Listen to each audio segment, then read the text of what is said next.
L'Ajuntament de Miramar ha iniciat les obres de remodelació de la plaça de les Arenes, ubicada en el casc urbà de la platja.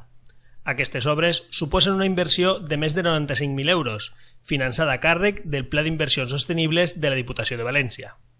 Les obres consisteixen en la reforma integral de la plaça i de la zona peatonal que l'envolta. En concret, es renovaran les xarxes de reg i d'aigües pluvials.